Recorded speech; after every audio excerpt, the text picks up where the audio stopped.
వృద్ధులకి దగ్గరికి చేయాలని చెప్పేసి, అంటే ప్రజలందరికీ ఆయుర్వేద వైద్య సేవలు, ఆయుష్ విభాగం కింద ఉన్న యునాని, హోమియో వైద్య సేవలు అందుబాటులోకి రావాలని చెప్పి కేంద్ర ప్రభుత్వం, రాష్ట్ర ప్రభుత్వం రెండు కలిసి సంయుక్తంగా క్యాంపులు కండక్ట్ చేసి ప్రజలకు మన దగ్గరికి ప్రజలు కాకుండా మనమే ప్రజల దగ్గరికి పోవాలనే ఉద్దేశంతో ఏర్పాటు చేయడమైంది.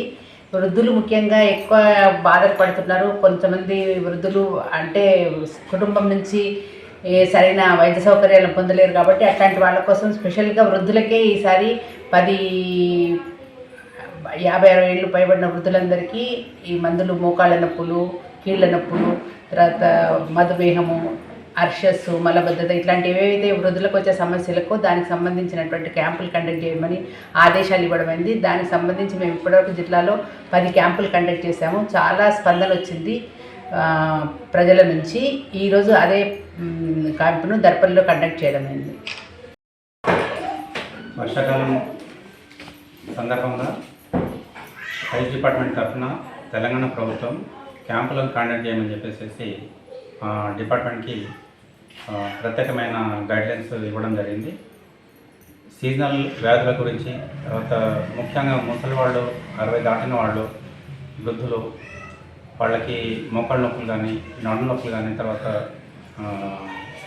వృద్ధులకి వాళ్ళకి ఏజ్కి సంబంధించిన ఇబ్బందులు ఉన్న వాళ్ళందరికీ వాళ్ళ కోసం క్యాంపులు కండక్ట్ చేయమని చెప్పి స్పెషల్గా సెంట్రల్ గవర్నమెంట్ తరఫున గైడ్లైన్స్తో పాటు స్టేట్ గవర్నమెంట్ కూడా గైడ్లైన్స్ మాకు ఇవ్వడం జరిగింది. దానికి అనుబంధంగానే ఇప్పుడు మేము దాదాపుగా నిజామాబాద్ డిస్టిక్లో ఇప్పటివరకు 10-12 క్యాంపులు కండక్ట్ చేయడం జరిగింది. ఎక్కడైనా క్యాంపులో ప్రజలు కూడా చాలా బాగా పాల్గొని సక్సెస్ చేస్తున్నారు.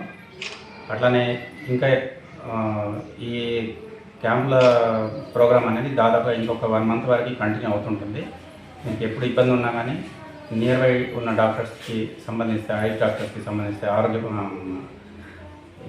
ఆయుష్ డాక్టర్స్, ఆయుర్వేద డాక్టర్స్కి సంబంధించి వాళ్ళకి అడిగితే, లేకపోతే వాళ్ళకి కాంటాక్ట్ చేస్తే, నియర్ బై డిస్పెన్సరీస్లలో కాంటాక్ట్ చేస్తే వాళ్ళు మీకు అన్ని రకాలైన మెడిసిన్స్ని అవైలబుల్గా ఉండేటట్టు చూసి మీకు సేవలు అందిస్తారు. వాళ్ళ సేవలను ప్రజలందరూ వినియోగించుకొని ప్రోగ్రామ్ని, సెంట్రల్ గవర్నమెంట్ తరఫున వచ్చే ఎయిడ్ని కానీ, సెంట్రల్ గవర్నమెంట్ తరఫున వచ్చే హెల్ప్ని కానీ మనం చాలా ఉపయోగకరంగా మర్చుకోవచ్చు.